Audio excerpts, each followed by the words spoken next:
is Luan Iribeyasis. I am a medical student of the Catholic University. I am going to talk about influenza season and ARDS after cardiac surgery.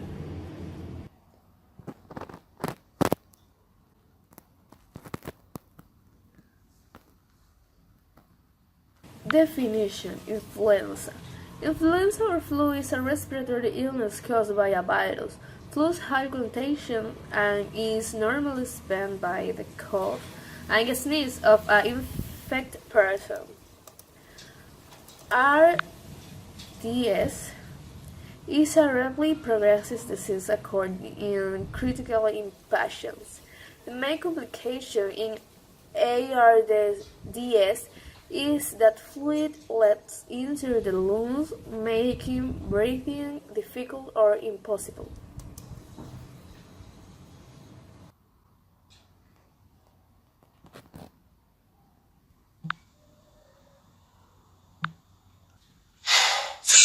Influenza infection. It might start with a sneeze, but the underlying infection can cause far worse. Hundreds of thousands of people every year die from severe influenza virus infection. Everything begins when the virus enters our airways.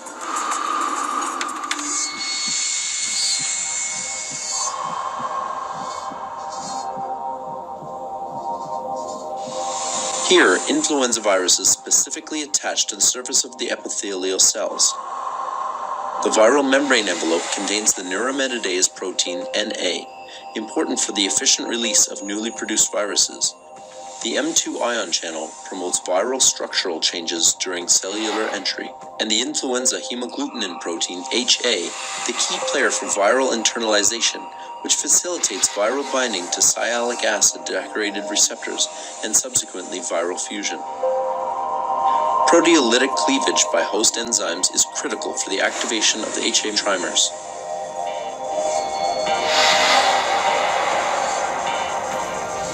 Soluble or cell-bound host proteases cleave the precursor HA molecules into two parts, HA1 and HA2.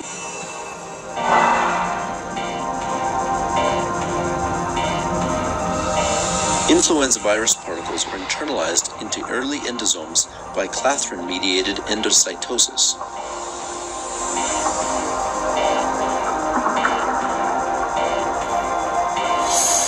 In late endosomes, the pH drops, triggering the conformational change of the cleaved HA molecules. HA1 opens up and allows HA2 to form a triple alpha helix bundle, which extends towards the endosomal membrane.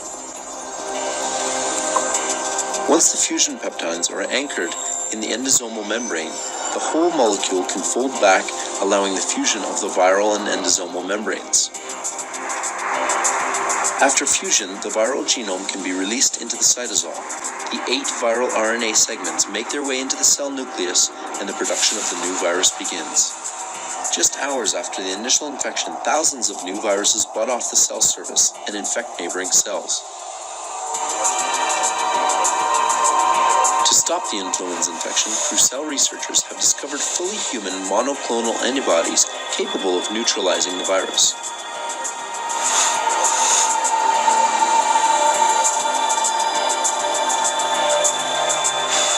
These antibodies specifically bind to the HA and are internalized together with the virus.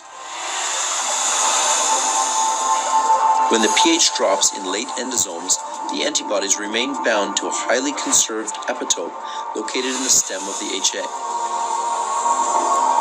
The antibodies now block the conformational change of HA, thereby preventing viral fusion and infection.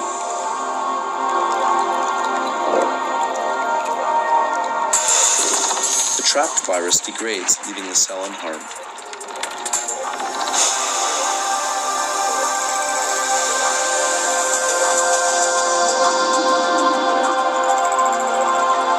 Some of Crucell's new antibodies can also prevent the initial cleavage of HA. They bind to a highly conserved epitope close to the HA cleavage site, thereby preventing host proteases from activating the virus.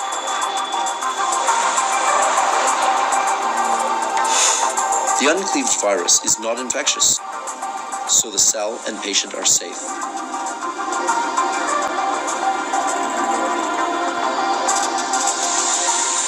through cells neutralizing antibodies prevent the spread of influenza infection and may save your life.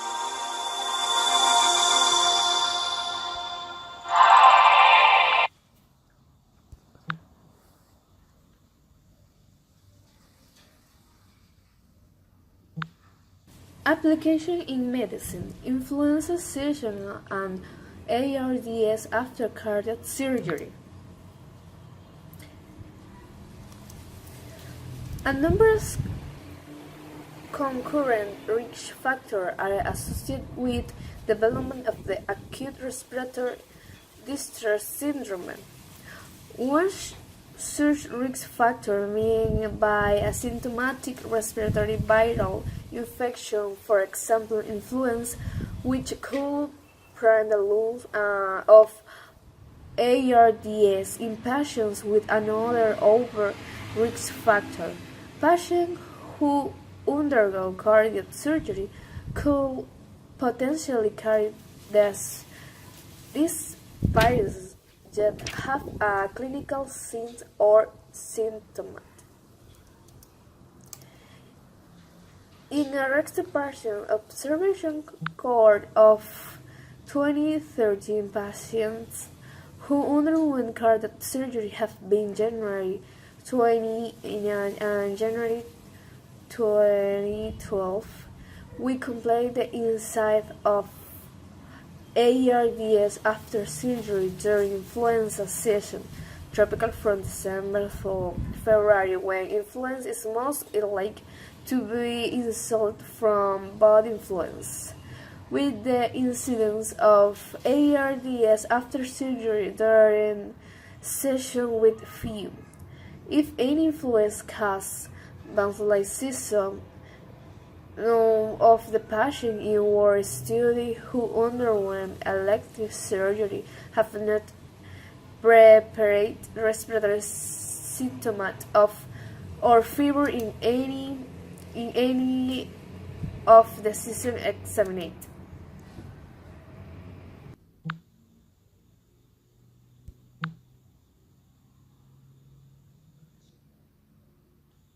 Do you mind if I take a little listen to your lungs, too? For almost 2 months, a critical care unit was home to Sean Krause, but he doesn't remember any of it. I believe I was under for 45 days.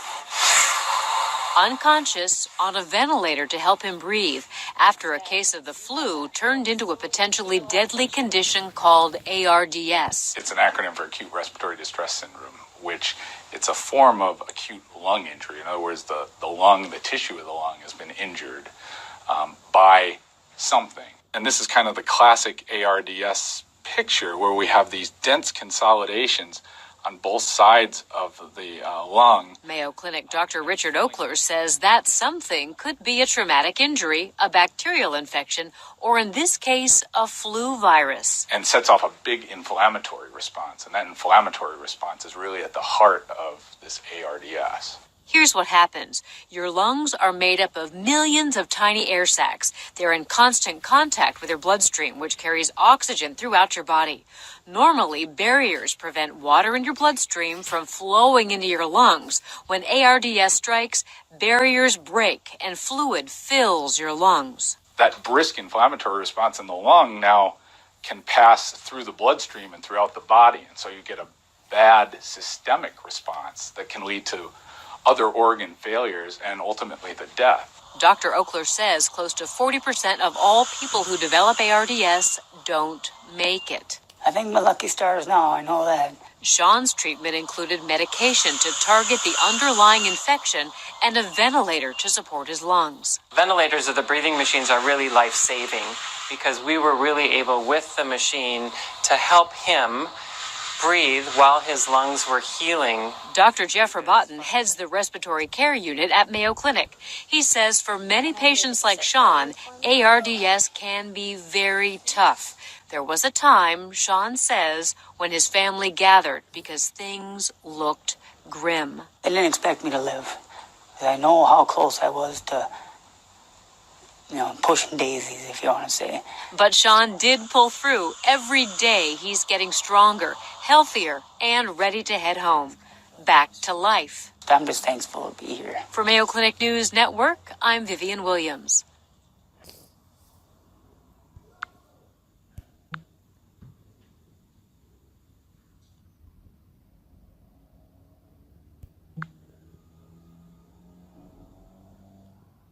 And cons. Pros and cons in the investigation. Proof. Amongst the 700 patients who were administered to the ESU after cardiac surgery during baseline periods, ARDS developed in 30H. In the period between baseline and influenza session, ARDS developed in 55 of 984 patients, and during influenza session, ARDS developed in 26 of 209 patients. All cases of ARDS occurring within the first 26 hours after surgery.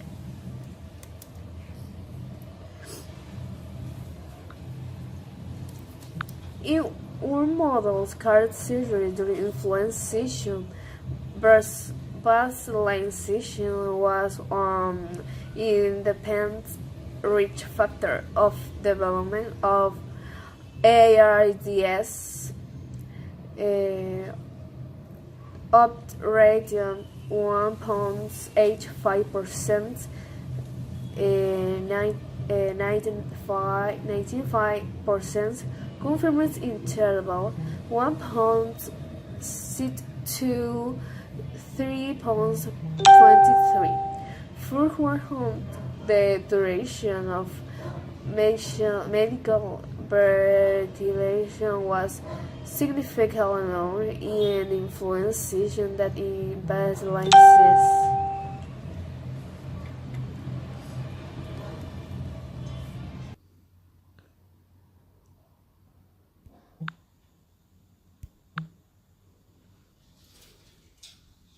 Welcome to USMLEFasttrack.com. The section we're going to talk about today is from First Aid for the USMLE Step 1, 2013 edition. Page 556. What is acute respiratory distress syndrome? Acute respiratory distress syndrome is a life-threatening lung condition that prevents enough oxygen from getting to the lungs and into the bloodstream. What are all the causes that can lead to acute respiratory distress syndrome? Acute respiratory distress syndrome can be caused by trauma, sepsis, shock, gastric aspiration, uremia, acute pancreatitis, or amniotic fluid embolism. Describe the pathogenesis of acute respiratory distress syndrome. In acute respiratory distress syndrome, one of the causes that we just mentioned is going to cause diffuse alveolar damage and increase in alveolar capillary permeability. Now, when there is an increase in the alveolar capillary permeability, there is going to be a leakage of protein-rich material along with neutrophilic substances into the alveoli. This protein-rich material is going to cause the formation of the intra-alveolar hyaline membrane, and the neutrophilic substance is going to cause damage to the alveolar wall. So basically, in acute respiratory distress syndrome, there's going to be high amounts of fluid that will end up getting into the alveoli and cause damage there. For more information on this topic, click on the link in the description section below. For a full USMLE Step 1 review, be sure to check us out at US.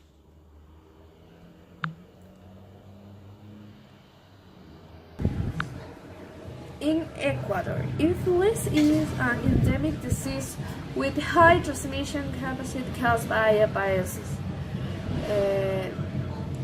19% of affected patients have mild symptomatic or are asymptomatic, and 10% have SARA, severe acute respiratory disease.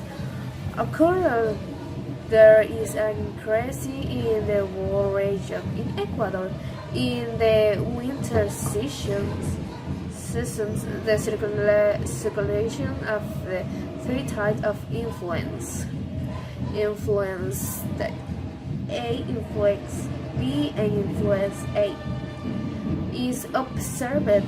There being the last increase in the lethality of the infected.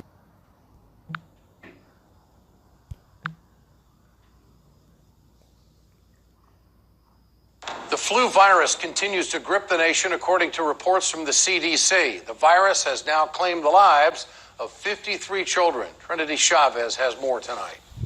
This nationwide flu outbreak is showing no mercy, and it's also showing no signs of letting up as the death toll increases. We're seeing increases in total deaths from pneumonia and influenza, primarily in adults. So unfortunately, hospitalizations are increasing, as are deaths. From closing schools to overcrowded emergency rooms, the list of influenza cases keep growing.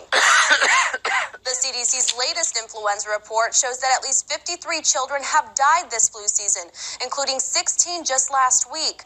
An 8-year-old from Queens died Monday after being rushed to the hospital with flu symptoms, and another unidentified child in New York passed away due to flu-related illnesses as well. It's a major threat right now. 1 out of 10 people dying the past week died from pneumonia or influenza. We are seeing a year where it's quite challenging to handle the flu. The CDC reports that nearly 15,000 people have been hospitalized for flu-related illnesses. That's double the number from last season. As of this date, in this hospital alone, we've seen 432 cases of flu. The year prior to that was in the 40s, so in the mid-40s. Brian Herndon of Fort Worth, Texas, barely survived the flu and pneumonia. After being hospitalized over 4 weeks on a breathing tube, his organs shut down. Blood clots forced doctors to amputate both of his feet and 9 of his fingers. This year, we're seeing the H3N2 influenza virus dominate. Years where that strain dominates tend to be more severe. We've also seen that the vaccine against the H3N2 viruses tends to be less effective than vaccine against other strains. Those two combinations probably account for some of the severity that we're seeing. Meanwhile, businesses nationwide are also being affected by the flu season, and according to a recent study, employers are losing billions. In our new study from Challenger Gray and Christmas, we analyzed some data from the CDC that showed that roughly 18 million workers are going to be out sick in the U.S. this year during the flu season, and that's going to cost employers about $15.4 billion in lost productivity. And even though this flu season will be costly to employers, experts say that they should recommend their employees stay home if they have the flu to avoid getting other people sick in the office. Now, although the current vaccine is only about 30% effective, the CDC still recommends that you get the shot because it's the best defense against the influenza virus, even if you've already had it, because you could still get other strains of the flu. Reporting in New York, Trinity Chavez, RT.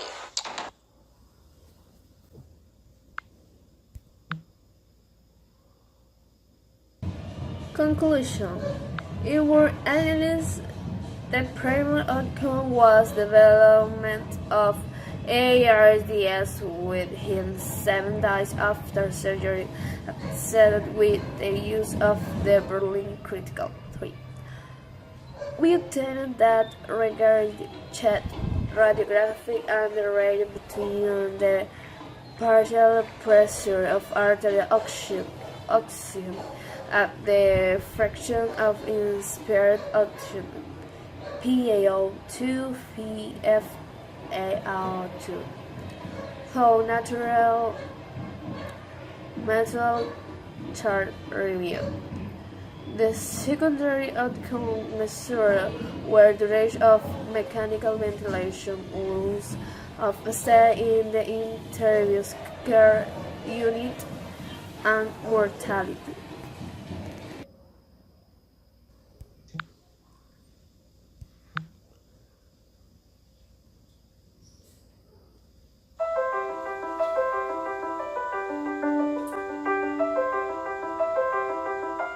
Children are up to 25% more likely than adults to catch cold and flu. They are a key link in the chain of infection, picking up cold and flu viruses at school and bringing them back home with them, putting other family members at risk. Children touch household surfaces up to 300 times in 30 minutes, contaminating them with viruses that can survive for up to 48 hours, fueling the spread of infection. Regularly cleaning and disinfecting frequently touched surfaces like door handles, taps and other surfaces can help break the chain of infection. This small step, coupled with good hand hygiene and vaccination against flu, could help protect children and their families from cold and flu this year.